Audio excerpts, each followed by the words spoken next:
अस्सलामुअलैकुम class 1। Today we are going to read तफ़हीम इबारत।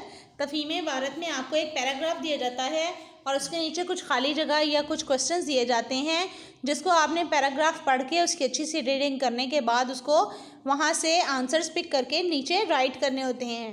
ठीक है, सो आपने इसको ज़ुबानी कुछ भी याद नहीं करना होता, आपने सिर्फ इसको रीडिंग मतलब आपको रीडिंग आनी चाहिए, ये पैराग्राफ पढ़ना आना चाहिए और अंडरस्टैंडिंग होनी चाहिए कि इस पैराग्राफ में किस बारे में बताया जा रहा है, तो फिर अकॉर्डिंगली उस क्वेश्चंस को सॉल्व किया जाता है।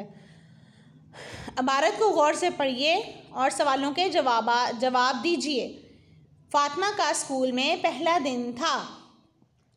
फातिमा सुबह उठकर स्कूल के लिए तैयार हुई। उसकी अम्मी ने उसके लिए लंच तैयार किया। फातिमा 8 बजे स्कूल पहुंच गई।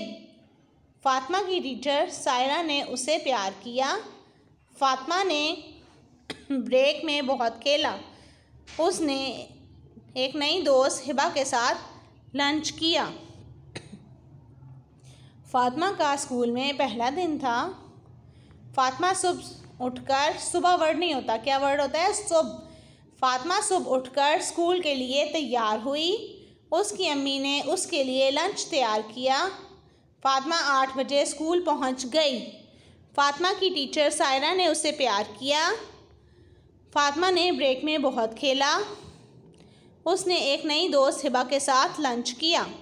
Now we have to answer these questions. Fatima का लंच किसने तैयार किया? फातिमा का लंच अम्मी ने तैयार किया। किसने तैयार किया था उसका लंच? अम्मी ने। फातिमा कितने बजे स्कूल पहुंची? 8 बजे। फातिमा की टीचर का नाम क्या था? सायरा। फातिमा ने ब्रेक में क्या किया? खेला। फातिमा ने लंच किसके साथ किया? हिबा के साथ। सो आपने इसको सॉल्व करना है।